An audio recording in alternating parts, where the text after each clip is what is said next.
साथियों, आज बात पाकिस्तान की, जहां ना नेता बचे ना रोटी बची।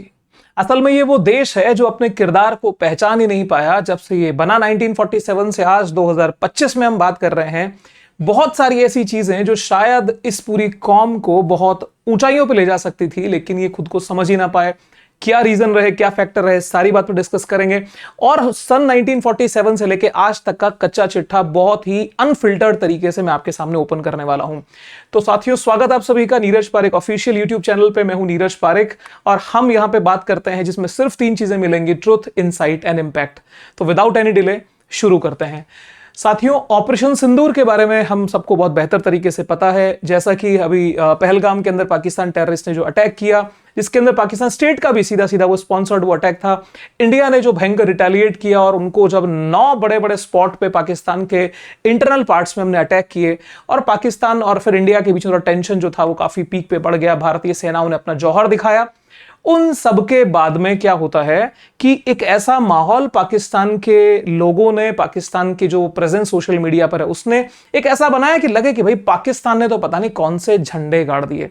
रियलिटी क्या है? बिकॉज अभी रिसेंटली कल इसके बारे में 2-3 दिन से आप भी सुन रहे होंगे कि पाकिस्तान के जो पीएम है शाहबाज शरीफ, माफ कीजिएगा, वो बार बार एक बात बोल रहे हैं कि भाई हम इंडिया से बात करना चाहते हैं। भारत की तरफ से ऐसा कोई स्टेटमेंट गया नहीं है, तो भाई बात हमसे क्यों करना चाहते हो? कहीं कोई डर है? डर तो सर होगा ही, क्योंकि इनकी जो रियलिटी है वो आपको दिख जाएगी। असल औकात क्या है इनकी मालूम चल जाएगी। अब मुझे ये वीडियो बनाने की नौबत क्यों आई? दोस्तों, रिसेंटली जब हम हमारे चैनल के ऊपर कुछ जो कंटेम्प्रेरी इश्यूज हैं, फिर वो स्पेशली आईआर से रिलेटेड, वो जब हम कवर कर रहे हैं जियो पॉलिटिकल, वहां पर बहुत सारे इन वीडियोस के अंदर हमारे पड़ोसी देशों से लोग आए और उन्होंने अनाप शनाप कमेंट करना शुरू किया। तब मैंने एक बात उनसे वहां कही थी कि भाई देखो, जो मेरे पड़ोसी देश के लोग कमेंट में भारत के लिए जिस तरह की भाषा बोल रहे हैं, तो बेटा तैयार रहना, 1-2 दिन में तुम्हारी असली औकात दिखाता हूं। दिन थोड़े से लेट हो गए, समय कम मिल पाया। कसम है तुम्हारे पैदा करने वालों की, यदि तुम्हें शर्मिंदगी से न मार दिया तो तुम हमारी नालायक औलाद नहीं। भाई नालायक औलाद तो है ही पाकिस्तान, इसमें तो कोई शक ही नहीं है, और हिंदुस्तान का टुकड़ा है। अब सर यहां पे शुरू करते हैं। किस बेस के ऊपर हम बात करेंगे वो बेस बता देता हूं। सबसे पहले आप ये जान लीजिए कि यहां का नकारापन कहां से शुरू होता है। इन्होंने हर उस चीज को नकारा है जिसने इनको कंट्रीब्यूट किया। कहने का मतलब, एक शब्द होता है कृतज्ञता, यानी जो कृतज्ञता होती है, आपके लिए कोई कुछ करे, आप उसके इसको उनकी भाषा में समझा दो, एहसान फरामोश, अगर समझ गए होंगे तो। ये वो एहसान फरामोश मुल्क जिसने जिनके लिए जो कुछ किया उस सबको इन्होंने ठुकराया है। क्या कुछ कहानी है, थोड़ा शुरुआत से थोड़ा चलते हैं सर। असल के अंदर जिनकी तस्वीर आप देख रहे हैं, इनका नाम है चौधरी रहमत अली। चौधरी रहमत अली वो शख्स हैं जिन्होंने सबसे पहले एक पाकिस्तान का सपना देखा। यानी ये वही व्यक्ति है जिन्होंने first time in the history ये ख्याल लाया कि भाई जो मुस्लिम कम्युनिटी है उसके लिए एक सेपरेट नेशन होना चाहिए। कैम्ब्रिज में ये रहते थे। अब होता क्या है कि जब इन्होंने विचार शुरू किया तो तारीख थी 28 जनवरी 1933, 1933 के अंदर ये विचार लेकर के आए। एक पेपर पब्लिश किया था, नोट कर लीजिएगा, now or never we are to live or perish forever. मतलब यहां पे बात हुई थी कि भाई हमें मुसलमानों के लिए एक सेपरेट नेशन चाहिए जिसका नाम हम पाकिस्तान रखेंगे। अब ये विचार, यानी एक जो आइडिया था, आइडिया चौधरी रहमत अली से आया। अब चौधरी रहमत अली की क्या दुर्गति पाकिस्तान ने की, मैं वो भी बताऊंगा। कैसे इन्होंने जिन्ना को भी इग्नोर किया, वो भी बात होगी। और कैसे अभी करंट कॉन्स्टिट्यूशन को भी इग्नोर करते हैं, कैसे इनके जो डेमोक्रेटिक वैल्यूज उनको कैसे कुचलते हैं। क्या ये देश है या वाकई में नॉन स्टेट एक्टर इसको चला रहे हैं, सब समझ में आएगा। अब चौधरी रहमत अली से शुरू करते हैं। चौधरी रहमत अली ने सर एक पाकिस्तान जो वर्ड दिया ना, इसमें P for Punjab, A for Afghania, यानी जो नॉर्थ वेस्ट फ्रंटियर प्रोविंस, इसको खैबर जो हमारे पख्तूनवा वाला जो एरिया है। दूसरी चीज K for Kashmir, S for Sindh and 10 for Balochistan. ये वाला 10 यहां से निकाला, आई का कोई विशेष मतलब था नहीं। और वैसे पाकिस्तान जो वर्ड बना वो पर्शियन वर्ड, पाक मतलब पवित्र, स्थान मतलब जो प्लेस होता है, तो पाकिस्तान वर्ड निकला। तो खैर ये चीज भी क्लियर हुई होगी कि पाकिस्तान के पीछे जो चौधरी रहमत अली का आइडिया था वो बेसिकली एक ज्योग्राफिकली एक एरिया को इंडिकेट कर रहा था। PAKI, आई यहां पे वैसे ही ऐड है और बाकी चीजें आपको समझ में आ गई। अब यहीं तक चौधरी रहमत अली का आइडिया नहीं था। रहमत अली इसके कुछ बियॉन्ड सोचते थे। इस मैप में जब आप देखोगे तो उनकी नजर कहीं मोपलिस्तान, यानी वो बेसिकली जो जो मुस्लिम डोमिनेंट या मुसलमानों की जहां आबादी ज्यादा थी, हर जगह एक देश का सपना वो देखते थे। यहां पे बंगालिस्तान, बिहार शरीफ, आपके सरावस्ती, इसके अलावा आपके जो अजमेर, हैदराबाद, तो बहुत सारे इस्लामिक मुल्क बनाने का चौधरी रहमत अली ने सपना देखा था। उनमें से एक ये पाकिस्तान भी था। अब देखो सर, यहां पर इनकी किताब ध्यान रखिएगा, द मिल्लत ऑफ इस्लाम, उसमें ये चीजें चौधरी रहमत अली ने चीजें बताई हैं। अब ना सिर्फ चौधरी रहमत अली का आइडिया पाकिस्तान तक लिमिटेड था, जैसा कि मैंने आपको बताया पूरे हिंदुस्तान के अंदर वो पाकिस्तान को नॉर्थ वेस्ट इंडिया में बनाना चाहते थे, बंगिस्तान बनाना चाहते थे पूरी बंगाल को, सिद्दीकिस्तान केरल में, उस्मानिस्तान हैदराबाद में, आपके मबकिस्तान मद्रास में। तो कुल मिलाकर के बाल्कनाइजेशन की कोशिश थी कि हिंदुस्तान के बहुत सारे मल्टीपल ब्लॉक्स बने, मल्टीपल टुकड़े यहां पे हो जाएं, और on the name of religion. यहां तक का पॉइंट एकदम क्लियर चलना चाहिए। अब आगे देखो क्या होता है। यहां अब एंट्री जब आती है मोहम्मद अली जिन्ना की, तो मोहम्मद अली जिन्ना का किरदार शुरुआत का और बाद का बहुत अलग अलग था। कैसे था? क्योंकि जब मोहम्मद अली जिन्ना आए तो आप उनका टाइम पीरियड यानी 1906 से 1920 तक के पीरियड में आप देखिए, जब मुस्लिम लीग बनी तो मुस्लिम लीग के मेंबर वो नहीं हुए, लेकिन लास्ट में जाकर के 1913 के आसपास में मुस्लिम लीग ज्वाइन किया, लेकिन वो कांग्रेस के मेंबर भी बने रहे। अब 1916 में जब लीग और कांग्रेस का समझौता होता है, मुस्लिम लीग और इंडियन नेशनल कांग्रेस का समझौता होता है, तब वहां पे आपको सोचना चाहिए कि एक लीडर जिसको अभी पाकिस्तान कायदे आजम का दर्जा देता है, जिनको पाकिस्तान का निर्माता मानता है, उनका स्टेटमेंट क्या था? वो लिखते थे कि Hindu and Muslim unity is my life mission, मतलब हिंदू और मुसलमानों की एकता मेरे जीवन का एक मिशन है, मेरा एक संकल्प है। अब इतनी बड़ी बात कह रहे हैं तो समय के साथ में कुछ तो चेंज हुआ होगा।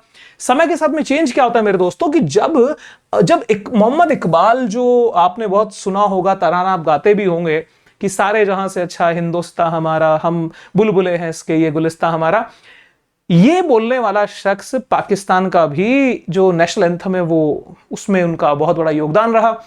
अब पाकिस्तान के विचार में एक सेपरेट मुस्लिम मुल्क के लिए चौधरी रहमत अली तो 33 में बात बोल चुके थे, लेकिन इस बीच के अंदर 1930 में इलाहाबाद अधिवेशन में मोहम्मद इकबाल ने भी इस्लाम मुस्लिम राज्य के लिए बात बोली कि भाई एक मुस्लिम स्टेट होना चाहिए।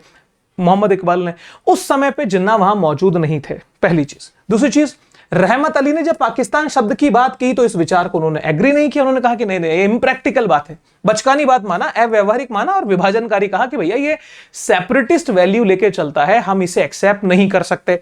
अब आप देखिए 1934 में वे मुस्लिम लीग के पूर्ण नेता बने, परंतु फिर भी वे संवैधानिक अधिकारों के भीतर मुस्लिमों की सुरक्षा चाहते थे।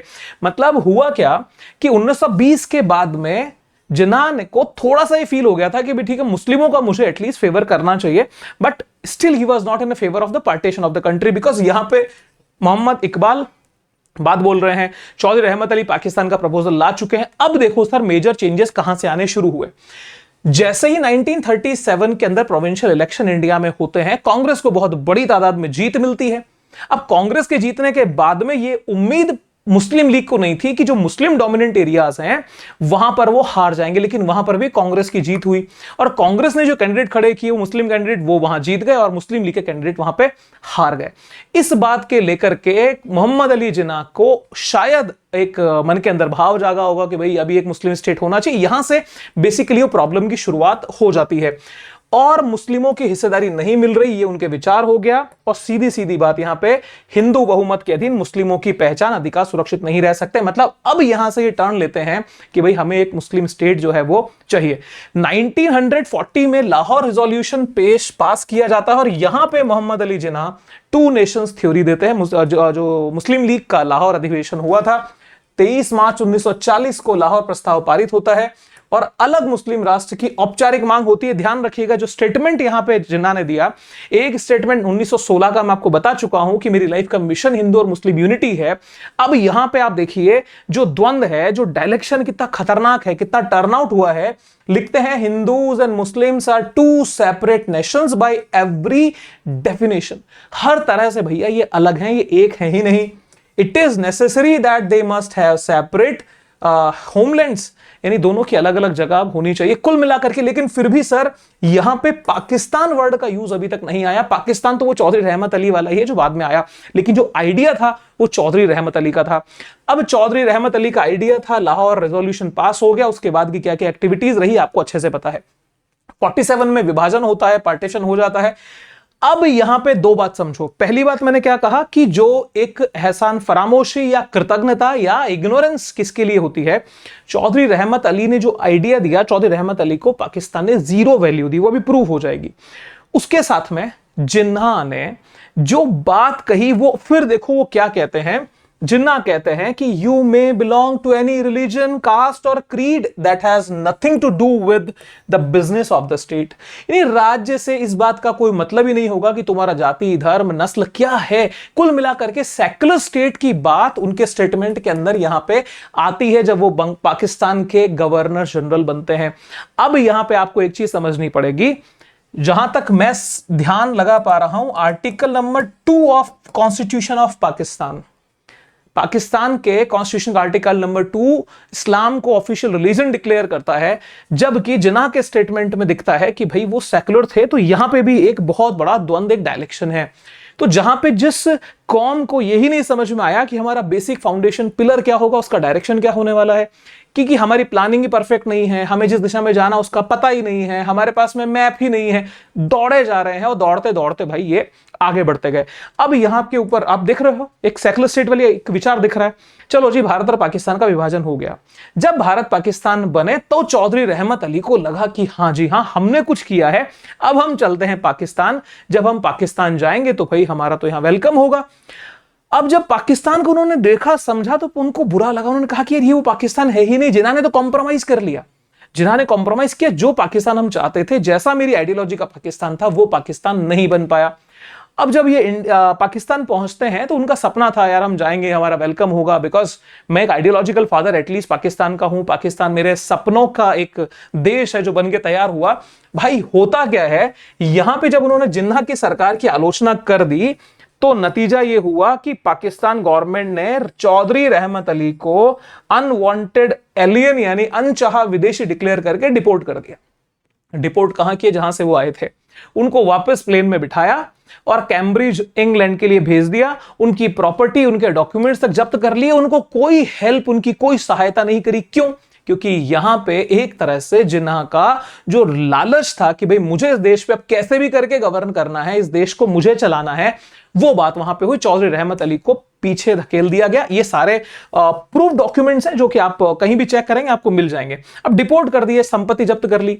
बेचारा जो शख्स जिसने पूरी आइडियोलॉजी दी, वो कैम्ब्रिज के एक छोटे से कमरे में अपनी पूरा जिंदगी तक, जिसको बोलते हैं कि सड़ी हुई जिंदगी उसने जी, उसको कोई जान नहीं पाया। और जब लास्ट में उनकी मृत्यु होती है, उनकी जब डेथ होती है मेरे दोस्तों, तो वहां पे जो कैम्ब्रिज की म्युनिसिपल कॉर्पोरेशन था, उसने उनका फाइनल जो उसका अंतिम संस्कार होता है, वो सर ब्यूरियल क्रेमिएशन, वो वहां पे इन्होंने संपन्न करा है। कुल मिलाकर के पाकिस्तान की सरकार की नैतिकता इतनी मर चुकी थी, क्योंकि 51 की बात है, कोई बहुत लेट नहीं हुआ था, बहुत लेट नहीं हुआ था। अभी जिन्ना वहां मौजूद थे, सब चीजें सेट थी, लेकिन सर उनका अंतिम संस्कार करने तक की इन्होंने जहमत नहीं उठाई। और उनके कुछ दोस्तों ने मिलकर उनकी यहां पे कब्र बनाई, वो आज भी बनी हुई है। 1980s के पास कहीं जाते जाते इन लोगों ने इसको रिकॉग्नाइज करना शुरू किया कि भाई हाँ, इनका कुछ रोल हमारे देश में रहा है। अब सुनो सर, कहानी क्या होती है। जैसे रहमत अली को इग्नोर इन्होंने किया, क्यों वहां रहने नहीं दिया, विदेशियों जैसा व्यवहार किया, असल क्यों? क्योंकि इन लोगों की आइडेंटिटी कुछ और ही थी, इनके किरदार को ये खुद ही नहीं पहचान पाए। एक तरफ स्टेट बन के तैयार था, कॉन्स्टिट्यूशन इनका रेडी था, स्टेट रेडी था, दूसरी तरफ इनकी इंटेलिजेंस, तीसरी तरफ इनकी आर्मी। अब आर्मी और इंटेलिजेंस के फेर के अंदर इनकी गवर्नमेंट को कभी वो समझ ही नहीं आया कि आखिर में इन्होंने जो कंट्री स्टैब्लिश की है, उस कंट्री की वैल्यू क्या है। भाई वैल्यू को हम कैसे आइडेंटिफाई करेंगे? उस देश के कॉन्स्टिट्यूशन से, उस देश के प्रियम्बल से। तो preamble is the primary reflection of the basic structure of the country. जैसे इंडिया का स्ट्रक्चर क्या है, वो हमारी प्रियम्बल में दिखता है। अब जब यहां की प्रियम्बल को देखने की बात करते हैं, मुझे पढ़कर के बहुत हंसी आई। यहां पे एक लाइन इन्होंने लिखी है सर, क्या लिखा है? Where in the principles of democracy, पर सुनिएगा sir, freedom, equality, tolerance and social justice. मेरे दोस्तों, कौन सी चीज आप भले ही क्या आपकी आइडियोलॉजी है या नहीं है, पाकिस्तान के कौन से स्ट्रक्चर में आपको ये नजर आया कि वहां डेमोक्रेसी जिंदा है, वहां पे कितने ही प्राइम मिनिस्टर का असैसिनेशन हुआ, सारी घटना भी हम बात करेंगे, क्योंकि कैसा इनकी ड्युअलिटी है, कैसा दोहरा चरित्र ये देश लेके चलता है, कैसे इनकी गवर्नेंस काम करती है। और देखिए फ्रीडम, किस बात की फ्रीडम भैया, तुम्हारे 4 मूवमेंट बड़े चल रहे हैं देश से अलग होने के। इक्वालिटी, क्या वहां समानता की बात कर रहे हैं? टॉलरेंस क्या होती है, मुझे नहीं लगता पाकिस्तान शायद ये जानता भी है। तो ये किसके साथ में देखो धोखे हुए, चौधरी रहमत अली को इन्होंने मतलब इग्नोर कर दिया, मोहम्मद अली जिन्ना ने पहले खुद की आइडियोलॉजी को इग्नोर किया, बाद में जिन्ना की आइडियोलॉजी को इन्होंने इग्नोर कर दिया आर्टिकल 3 में, एक उसको सेकुलर स्टेट ना बना करके। और फाइनली जो इन्होंने प्रियम्बल बनाई उसको शायद इनको पता भी नहीं है कि इनके प्रियम्बल में लिखा क्या है। इनके अगर प्राइम मिनिस्टर से इनकी प्रियम्बल पूछ ली जाए तो मुझे नहीं लगता कि इनके पीएम को वहां की प्रियम्बल के बारे में कुछ पता भी होगा। आगे सुनिए सर, क्यों? क्योंकि वो तो किसी की दया पे चलते हैं। दया किसकी है आपको अच्छे से पता है। अब मेरे दोस्तों रियलिटी देखो, 47 से लेके 2025 तक लगभग 20 से ज्यादा प्राइम मिनिस्टर वहां आ चुके हैं, एक ने भी अपने 5 साल का टर्म पूरा नहीं किया, या तो उसे हटा दिया गया या तो उनका असैसिनेशन हो गया, यानी वो या तो जान से चले गए या तो फिर वो उनको पद से हटा दिया गया। कुल मिलाकर के फिर जो डेमोक्रेसी की आप बात करते हो, जो कि आपके प्रेमबल में आपने बड़े बड़े वर्ड में लिखा यहां पे डेमोक्रेसी, तो डेमोक्रेसी का मतलब तो यही होता है, for the people, by the people, of the people. जनता का जनता के लिए, जनता के द्वारा शासन। जनता है कहां, जनता के चुने प्रतिनिधि है कहां? अब क्योंकि वहां नॉन स्टेट एक्टर बहुत ज्यादा एक्टिव थे, अब मेरे दोस्तों जब ये चीज आई तो फिर इसका भी प्रूफ, क्योंकि प्रमाण के साथ में हम बात करेंगे। सबसे पहले सर यहां पे लियाकत अली खान जो प्राइम मिनिस्टर बनते हैं, 47 से 51 का टाइम पीरियड था। रावलपिंडी में क्या होता है, clear? Khwaja Nizamuddin governor general ने बर्खास्त कर दिया। मोहम्मद अली बोगरा आंतरिक राजनीति अस्थिरता की वजह से ये हट गए। चौधरी मोहम्मद अली राजनीतिक समर्थन इन्होंने खो दिया, पॉलिटिकल सपोर्ट नहीं बचा। हुसैन शहीद सोहरावर्दी राष्ट्रपति ने इस्तीफा दिलवा दिया। आई चुंद्रीगर केवल 2 महीने और समर्थन खत्म हो गया। फिरोज खान नून मार्शल लॉ 1958 में लगा, सेना का तख्ता पलट होता है। और अब आप देखिए सर, जो देश 1947 में बनके तैयार हुआ उसमें 10 साल बाद यानी 1958 में आकर के मार्शल लॉ लग गया, आपकी डेमोक्रेसी की हवा निकल गई। डेमोक्रेसी कहां थी? 58 से 71 पाकिस्तान में मार्शल लॉ पीरियड था, सेना का शासन था, सेना का सारा कंट्रोल था, और यही अरमान वहां की सेना के शुरू से थे। अब क्या होता है, इतना लंबा पीरियड जब वहां की आर्मी ने अपने कंट्रोल में बिता दिया, तब आपको सहज लगता है क्या कि अभी जब नए नए प्राइम मिनिस्टर आते होंगे तो उनका वो सपोर्ट बहुत अच्छे से कर देते होंगे? सर पॉसिबल ही नहीं है। कोई पीएम नहीं, सेना का शासन रहा। कब तक? 71 तक। 71 में नरूल अमीन आते हैं, नाम मात्र के प्राइम मिनिस्टर थे। पाकिस्तान की जो जंग हुई पूर्वी ईस्ट पाकिस्तान में, तो कुछ ना कर सके, और वो तो पता ही, इसके 2 विभाजन हुए। जुल्फिकार अली भुट्टो, सर यहां देखो, एक केस ये रहा, दूसरा केस ये रहा। सेना ने तख्ता पलट किया 1979 के अंदर, फांसी की सजा जो है वो इन्होंने अपने प्राइम मिनिस्टर को दे दी। कुल मिलाकर के दूसरा प्राइम मिनिस्टर 77 तक आते आते वहां की लोकल जो पॉलिटिक्स है, जो कहते हैं ना कि लालच का शिकार होता है, और डेमोक्रेसी का फिर गला घुट गया। ये कौन थे? These were the representatives of the people of Pakistan, जिन्होंने पाकिस्तान को बनाया था। आम लोग जिन्होंने चुना था पाकिस्तान को, उनके ये प्रतिनिधि थे, उनके नुमाइंदे थे। आपने उनको मार दिया, तो कुल मिलाकर के देश किसके हाथ में है? फिर प्रूव हो रहा है। मोहम्मद खान जुंजू, अब बैक टू बैक देखिए, मतलब यहां पे सबका, नवाज शरीफ को परवेज मुशर्रफ का तख्ता पलट होता है, परवेज मुशर्रफ का शासन रहा, कोई चुनाव प्राइम मिनिस्टर नहीं था। और उसके बाद के अंदर आप आगे लगातार आते जाएं, इसके अंदर आपकी बेनजीर भुट्टो की भी बाद में 2007 के अंदर हत्या हुई, आपको अच्छे से पता है। इमरान खान, जो कि एक ऐसा नाम आया था कि हाँ शायद पाकिस्तान में कुछ बड़ा रिवॉल्यूशन हो जाएगा, पाकिस्तान अभी ठीक ट्रैक पे आ जाएगा, और इंडिया के साथ में भी रिलेशंस में पॉजिटिव गर्माहट यहां डेवलप हुई थी, लेकिन नो कॉन्फिडेंस मोशन लाया और जेल में डाल दिया। अभी जब ऑपरेशन सिंदूर का टाइम चल रहा था तो आपने देखा होगा जो उनकी पार्टी है पीटीआई, पाकिस्तान तहरीक इंसाफ, वो डिमांड कर रही थी भाई हमारे प्राइम मिनिस्टर को छोड़िए, हमारे लीडर को आप जेल से आजाद करिए। और वहां के बहुत सारे नेताओं ने वहां के पार्लियामेंट में इस बात को ऑफिशियली कहा कि इस मौके पे इमरान खान की जरूरत, आप उनको छोड़िए। अब इमरान खान को छोड़ दें तो कैसे? सेना की परमिशन नहीं, वहां के इंटेलिजेंस की परमिशन नहीं, क्योंकि उन्हें पता है कि भाई अगर ये कोई काम उनके फेवर में नहीं होगा तो वो उसको एक्सेप्ट नहीं करेंगे। सीधी सी बात है। शाहबाज शरीफ है, इसको हटा के बाद में वापस से ये बंदा आ चुका है, लेकिन सेना का भारी दबाव के अंदर इसकी जिंदगी चल रही है। और अभी आपको पता ही होगा कि इन्होंने वहां के जो सेना के जनरल हैं, उनको देश का फक्र शायद कुछ कहा था, ऐसा है ना, कुछ मेरे को ढंग से याद नहीं है, क्या कहा था, कमेंट कर सकते हैं आप। तो ये इतने महापुरुष लोग हैं। तो 27 घटनाएं तो हमने आपको बता दी। रही सही के अंदर जो ये देश बना, आप इसके आर्टिकल नंबर 1 को पढ़िए। आर्टिकल नंबर 1 में जैसे हमारे कॉन्स्टिट्यूशन का जो आर्टिकल नंबर 1 है वो कहता है India that is Bharat shall be A union of the state. Bharat अर्थात इंडिया राज्यों का एक संघ होगा। और उसी के अंदर मेंशन है साइड पॉइंट में कि भाई जो एनेक्सर 1 है हमारे कॉन्स्टिट्यूशन का, जो सॉरी शेड्यूल नंबर 1 है, शेड्यूल 1 के अंदर हमने सारी टेरिटरी को मेंशन किया है। ये इतने ऐसे लोग हैं, इन्होंने कॉन्स्टिट्यूशन के आर्टिकल नंबर 1 में ही अपनी टेरिटरी को मेंशन कर दिया। वहां पे इन्होंने हाईलाइट करके लिखा है बलूचिस्तान, सिंध, पंजाब, खैबर पख्तूनवा, गिलगिट बाल्टिस्तान, लाइक मेंशन किया है सब प्रॉपर, वहीं पे दिखा दिया, कल को कोई छीन ना ले। लेकिन छीनना नहीं भैया, तुमसे ही जाके रहेंगे। रीजन क्या है? क्योंकि आपने जो इलीगल, क्योंकि सीधे यहां पे बलूचिस्तान के अंदर जिस हद से मूवमेंट वहां हो रहे हैं, क्योंकि वहां पे स्टेट तो है ही नहीं। और जो लोगों ने अगर पाकिस्तान चुना भी होगा तो वो डेमोक्रेटिक वैल्यूज के लिए चुना था, उन्होंने अपने वेलबींग के लिए चुना था, खुद के वेलफेयर के लिए चुना था, आर्मी के वेलफेयर के लिए नहीं चुना था, वहां टेररिस्ट के वेलफेयर के लिए नहीं चुना था कि भाई आप उन्हीं के देशों को, उन्हीं के देश के वासियों को आप मारेंगे, उनके जो ह्यूमन राइट्स उनको वायलेट करेंगे, आप अपना जेब भरने के लिए इनकी जेब खाली करेंगे, इसलिए नहीं सर। तो कोई भी देश के अंदर अगर जनता ही विरोध में आ जाए तो सर उस देश का भविष्य बहुत लंबा नहीं होता। बलूचिस्तान के तो सर कुछ ऐसे ही हालात हैं। बलूचिस्तान के अंदर अभी बीएलए द्वारा बहुत बड़े बड़े हमले, ग्वादर पोर्ट पे हुआ, आर्मी काफिला उड़ाया, जो सीपीईसी का जो प्रोजेक्ट चल रहा है उसको अगेंस्ट में बीएलए का बहुत बड़ा मूवमेंट है। रिसेंटली ट्रेन हाईजैक का आपने सुना ही था। और चाइनीज जो ऑफिसर्स के साथ साथ में कई बार ये मतलब बैट बॉल खेलते हैं, ये भी आपको पता है। और जनवरी 25 में क्वेटा ब्लास्ट जो हुए, 20 मौतें हुई, बीएलए ने इसकी जिम्मेदारी ली। क्यों? क्योंकि ये लोग अपना विरोध दर्शा रहे हैं। हम किसी भी कीमत से टेररिस्ट एक्टिविटीज का या लोगों की हत्या करने का समर्थन नहीं करते, लेकिन बात यह भी है कि जो लोग परेशान हैं, जिनके हक को दबाया जा रहा है पाकिस्तान आर्मी के द्वारा, तो वो लोग अपना विरोध यहां जता रहे हैं। सर ये बलोचों ने तो अपना डिक्लेरेशन दे दिया है, ठीक है, द रिपब्लिकन ऑफ बलूचिस्तान, एक इंडिपेंडेंट स्टेट के रूप में, इंडिपेंडेंट नेशन के रूप में, इंडिया से रिक्वेस्ट भी की कि भाई हमें दिल्ली में जगह दो कि हम हमारा यहाँ पे एक एम्बेसी को एस्टैब्लिश करें।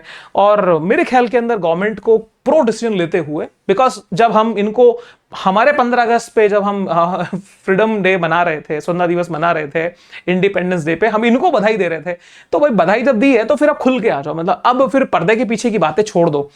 ये एक नया देश मेरे दोस्तों बनेगा, और ये ईरान और बलूचिस्तान की बॉर्डर के ऊपर तो पाकिस्तान का 40% एरिया अकेला ही ऑक्यूपाई करता है। तो कितना ये मजबूत देश है। जो वो कमेंट कर रहे थे, भाई तुम आके देखो, थोड़ा अपनी जानो चीजों को।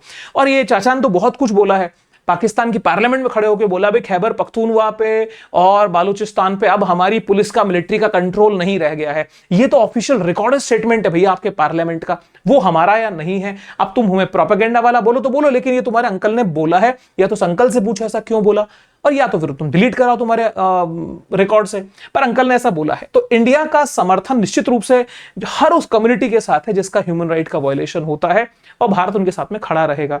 दूसरा एरिया भाई तुम्हारा सिंध, जिसको हम हमारे राष्ट्रगान में बोलते हैं पंजाब, सिंध, गुजरात, मराठा, द्राविड़, उत्कल, बंगा। तो जो सिंध है ना, ये वही सिंध है। सिंध के अंदर मेरे देश सिंधु देश की डिमांड चल रही है, और सिंधु देश के अंदर तुम जो माइनॉरिटी पे अटैक करते हो, देखो बलूचिस्तान के बगल में ये रहा, राजस्थान और गुजरात से लगता हुआ ये पूरा इलाका, ये सिंधु देश, और इसका जो इन्होंने बनाया है एम्बलम वो भी आपके सामने है। तो सिंधु देश की डिमांड भी बड़ी पॉपुलर है, सिंध देश को अलग करने की डिमांड हो रही है। तो इस तरीके से दूसरा गिलगिट बाल्टिस्तान, जो खैबर पख्तूनवा, खैबर पख्तूनवा तो एक ऐसी खिचड़ी बनी पड़ी है, बिकॉज यहां तालिबान भी है, लोकल भी है, और पाकिस्तान आर्मी भी है। क्या होगा अल्टीमेटली, स्टेबिलिटी तो यहां है नहीं, और चाचा ने बोला ही है कि भाई यहां पे हमारा कंट्रोल नहीं है। तो देश चलेगा कैसे रहा है? क्योंकि जब प्राइम मिनिस्टर्स की कोई सुनने वाला नहीं, आर्मी के अपने जो है वो अलग ऑब्जेक्टिव्स हैं, आर्मी यहां की बिजनेस करती है, आर्मी के अपने प्रोडक्ट्स मार्केट में है, यहां के आर्मी के जो ऑफिसर्स होते हैं उनका इतना पैसा लोग बताते हैं कि भाई यहां पे मतलब वो सब फॉरेन में, अपने बड़े बड़े यूरोपियन कंट्रीज में अपने अपनी इन्होंने कोठियां स्टैप बना ली हैं, बड़े बड़े बिजनेस हैं। तो कुल मिलाकर वो एक ऐसे कॉर्पोरेट हाउस काम कर रही है, तो अपने प्रॉफिट के लिए काम करेगी, देश के लिए काम नहीं करेगी, और जो करेगी तो फिर तुम्हारे हाल तुमको पता ही है। इसके साथ में जो यहां पे मूवमेंट चला खैबर पख्तूनवा का, वो आपके सामने है। यहां पर पीओके तो खैर वो हम बहुत जल्दी ले लेंगे। पीओके को आप लोग अगर ये कहते हो, पीओके के एक बहुत बड़े हिस्से गिलगिट बाल्टिस्तान को तो आप कहते हो ये हमारा है, और एक छोटे से हिस्से को थोड़ा देखना सर इनकी चालबाजी क्या है। ये जो गिलगिट बाल्टिस्तान गया, इसको तो कह दिया कि भाई ये तो हमारा है, और लेकिन ये जो छोटा सा बच्चा, इसको कहते हैं आजाद JNK है, आजाद जम्मू एंड कश्मीर है। अरे आजाद नहीं, ये पूरा हिंदुस्तान का है, क्योंकि जब राजा हरि सिंह का हमारे साथ में संधि हो चुकी, वो जो उसकी टेरिटरी थी वो सारी हिंदुस्तान की टेरिटरी होगी, और यहां के लोगों के साथ में तुमने क्या किया वो तुम्हें पता होना चाहिए। रीजन कि जब मेरे घर में खाने को दाने नहीं, मैं मेहमान को क्या खिला दूंगा। अब तुम अगर ये भरोसा दिलाते हो यहाँ की जनता को कि भाई हम तुम्हारे वेलफेयर करेंगे, will work for your well being, पर पॉसिबल नहीं है। रीजन क्या है, कुछ आंकड़े मैं आपको दिखाऊंगा, उन आंकड़े से आपको आइडिया लगेगा कि हिंदुस्तान और पाकिस्तान की हैसियत में कितना बड़ा अंतर है। तो मूवमेंट तो यहां हो ही रहे हैं, और बार बार यही विचार है कि भाई कैसे भी करके पाकिस्तान अब हमें मतलब एक कब्जा करने की कंडीशन में, क्योंकि जो कश्मीर में हो रहा था, कश्मीर में तुमने अटैक क्यों किया, इसलिए अटैक किया क्योंकि कश्मीरी लोगों को इस बात का, और इवन जिस पे तुम्हारा कब्जा है वहां के लोग भी ये बोलने लगे थे कि यार उन लोगों की कितने बढ़िया है जो हमारे भाई उस तरफ रह रहे हैं, जो हिंदुस्तान के अंदर जो रह रहे हैं उनकी हालात बहुत अच्छे हैं, क्योंकि हमने टूरिज्म को डेवलप किया था, हमने यहाँ इन्वेस्टमेंट वहां पे बहुत बड़ी तादाद में किया था, और चीजें सब सेटल डाउन हो रही थी। लेकिन तुम्हारी आदत क्या है, खराब है। तुमने अटैक इसीलिए किया कि कैसे भी करके स्टैब्लिश्ड पूरे इस माहौल को खराब कर दिया जाए, बट कुछ फर्क पड़ने वाला नहीं है, क्योंकि असल में क्या होता ना कि तुम्हें पैरों के अंदर लगी हुई आग नजर नहीं आ रही, पहाड़ के ऊपर लगी हुई आग दिख रही है। बेटा अपने पैर के नीचे देख, बहुत कुछ जा चुका है। तो गिलगिट बाल्टिस्तान है, ये वाली सारा मैं आपको बता ही चुका हूं, आजाद कश्मीर का क्या मसला है। अब ये जो उछल करके बार बार आते हैं कि भाई हम एक फेल स्टेट नहीं है, हिंदुस्तान एक फेलियर स्टेट है। मेरे भाई सुन, GDP देख 4.2 ट्रिलियन और 374 बिलियन, अंतर समझ में आता है। बिलियन और ट्रिलियन में, USD में हम बात कर रहे हैं, थोड़ा सपनों में सोचना। अब ये पता बोल देंगे अरे पॉपुलेशन वहां बहुत ज्यादा है, पॉपुलेशन तो पर कैपिटा इनकम पे भी आ जाएंगे, कौन सी बड़ी बात है। 1.4 बिलियन हमारी पॉपुलेशन है, तुम्हारी 0.3 बिलियन पॉपुलेशन है, कोई कंपैरिजन ही नहीं है। 77 बिलियन हमारा डिफेंस बजट है अप्रॉक्स, तुम्हारा 7.6 बिलियन है, यानी तुमसे हम 10x के डिफेंस बजट पे बैठे हुए हैं। और फिर तुम यार बात करते हो उछल करके बहुत बड़ी, क्यों? क्योंकि तुम्हारी क्या हैसियत है वो थोड़ी देर में तुम्हें सामने दिखेगी। और फॉरेन रिजर्व में 677.84 बिलियन का फॉरेक्स रिजर्व है, तुम्हारा 15.6 बिलियन का। कहां तक आओगे सर, कितने टाइम, मतलब 20 टाइम के आसपास, 20 टाइम के आसपास, उससे भी ज्यादा। तो ये तुम्हारी रियलिटी है। अब पॉपुलेशन की जहां तक बात करें तो बेटा पर कैपिटा इनकम, मेरे ख्याल में वहां की इकोनॉमिक्स में कभी कभी पढ़ते होंगे, पर कैपिटा इनकम भी कुछ होता है। 1580 USD एनुअल है, हम 2828 हैं। तुम्हारी पॉपुलेशन बेटा कितनी कम, 0.3 बिलियन, हम 1.4 बिलियन। उसके बावजूद हमारे बीच में, तुम्हारे बीच में डिफरेंस बहुत बड़ा है। और किस लेवल पे अनएम्प्लॉयमेंट तुम्हारा 8% का, हमारा 4.9% का, और गवर्नमेंट स्टिल वर्किंग। कमियां कहां नहीं है, हमारे देश में कमियां होगी, लेकिन उस कमियों को दूर करना जानते हैं, because we live in a very healthy democracy, जहां पे सत्ता और विपक्ष दोनों साथ मिलकर काम करते हैं, जहां की सेनाएं गवर्नेंस के अंदर हाथ पैर नहीं मारती, लेकिन देश की सुरक्षा में खड़ी होती हैं। तुम्हारे वहां की कहानी कुछ और है। अब तुम, हमारे अंदर के क्या डिफरेंसेस हैं वो हम टैकल कर लेंगे। हम हर 5 साल बाद वोट देना जानते हैं, हम सरकार बनाना भी जानते हैं, बिगाड़ना भी जानते हैं। तुम नहीं जानते, जानते तो कहानी कुछ और होती। इसके साथ में ये है तुम्हारी रियल पोजीशन। 2009 तक तुम्हारे हाथ यूं ही थे, आज भी यूं ही है, और आगे भी यूं ही रहेंगे। लेकिन आज तुम्हारे जो जिसको बोलते हैं ना कि तुम्हारी खैरियत करने वाला ये है, फिर ये है। अब तुम्हारा नंबर आगे किसका नंबर है, जो तुम्हारा रखवाला बनेगा? आगे कौन होगा जो तुम्हारी अस्मत को बचाएगा? या किसके आगे तुम नीलाम हो जाओगे? जो पैसा फेंक तमाशा देख, बेटा यही था और आगे भी यही रहेगा। हिंदुस्तान से कंपैरिजन करना नहीं चाहिए। रीजन क्या है कि हिंदुस्तान के तुम अंश, एक बोलते ना कि पॉइंट बराबर भी कंपैरिजन नहीं कर सकते। इसलिए नहीं कर सकते क्योंकि देश जो होता है वो कॉन्स्टिट्यूशन से चलता है। आज मॉडर्न स्टेट की फिलॉसफी को समझो। मॉडर्न स्टेट की philosophy is always based on constitution, और हम हमारे कॉन्स्टिट्यूशन पे इतना फेथ करते हैं कि हर परिस्थिति में सरकारें बनी भी हैं, सरकारें बिगड़ी भी हैं। सरकारें अगर चली गई हैं तब भी अगली सरकार को कॉन्ग्रेचुलेट करके हम उसको बधाई देते हैं, भले ही 5 साल उसकी कमियां निकालेंगे, भले ही 5 साल उसको चेक एंड बैलेंस पे रखते हैं। क्यों? क्योंकि तानाशाही हम बर्दाश्त नहीं कर सकते, because we are democratic people, we the people. ठीक है, we the people of India. हमारी प्रेमबल को कभी पढ़ना, उसकी वैल्यूज को चेक करना, और अगर फिर भी इतनी ज्ञान की बातें समझ में ना आए तो भाई की इस बात को जरूर ध्यान रखना, गदर मूवी देखी ही होगी, क्योंकि बाप बाप होता है, और अगर इससे ना समझो तो इससे तो तुम समझ ही जाओगे। तो इसलिए मेरा बोलना यही है कि अपने आप में सुधार करने की कोशिश करो, अपने देश को बनाने का प्रयास करो। दूसरों पे अंगुली, पड़ोसी पे, हिंदुस्तान पे तुम अंगुली उठाओगे, तुम्हें शोभा नहीं देता। हमारी जो कमियां होगी हम दूर कर लेंगे, हमारे देश को बढ़ना होगा, हम विकास कर लेंगे। तुम्हारे 2 वक्त की रोटी का सोचो, तुम्हारे IMF के लोन का सोचो, और बहुत जल्दी तुम ग्रे लिस्ट में आने वाले हो। तुम्हारे साथ में क्या होगा उसकी तुम्हें कल्पना भी नहीं है। क्यों? क्योंकि तुम्हारे पास में स्टेबल गवर्नमेंट नहीं है, क्योंकि we are not a democratic country. तुमने सबसे चीट किया है, रहमत अली चौधरी से लेकर के रहमत चौधरी से लेके तुम आ जाओ जिन्ना पे, जिन्ना के उसकी वैल्यूज से, तुम्हारे इवन कॉन्स्टिट्यूशन से तुम चीट करते हो, क्योंकि उसकी वैल्यूज को तुमने फॉलो नहीं किया है। इसलिए हम कहते हैं पाकिस्तान वो देश है जहां ना नेता बचे ना रोटी बची। वीडियोस बहुत सारे यूट्यूब पे ऐसे हैं जो आपको इनकी असल दिखा देंगे। खैर, अब बात आती है आप लोगों से। तो मेरे दोस्तों, वीडियो कैसा लगा? अगर आपको वीडियो पसंद आया है, वीडियो को लाइक शेयर कमेंट कर सकते हैं। थैंक यू का एक ऑप्शन है, सुपर थैंक्स का एक ऑप्शन है, अगर आप चाहें तो हमें वैसे भी सपोर्ट कर सकते हैं। और हाँ, दोस्तों के साथ में शेयर करके कमेंट जरूर करिएगा, देश के हक में करिएगा, क्योंकि ये जरूर मान लीजिए, बिकॉज अभी क्या इतनी बात बोली है ना, तो सर पेट दर्द करेगा बहुत सारे लोगों को, और वो बहुत सारे लोग यहाँ पेट दर्द होगा तो वोमिट होगा, वोमिट करने इस कमेंट सेक्शन में आएंगे। तो सर आप भी एकदम तैयार रहिए ना बढ़िया से। तो माहौल थोड़ा सा लगना चाहिए भाई, हाँ कुछ तो बेहतर हम हैं और हम जवाब देने को तैयार हैं। ठीक है सर, तो विदा लेता हूं, फिर कोई ढंग का सा एक अच्छा सा टॉपिक, एक अच्छा सा वीडियो बना के लिए आपके लिए लाऊंगा। जुड़िएगा जरूर से। अगर आपको लगता है कि ट्रुथ इनसाइड एंड इंपैक्ट पे हम बात करते हैं, तो Neeraj Pareek official YouTube channel को अभी सब्सक्राइब कर लीजिए और बेल आइकन प्रेस करके ऑल का नोटिफिकेशन क्लिक करिए। लगभग 6 से 7 बजे शाम को एक वीडियो हम कोशिश करते हैं कि रोज आपके लिए लाएं। Wish you very happy learning. जय हिंद, बाय बाय।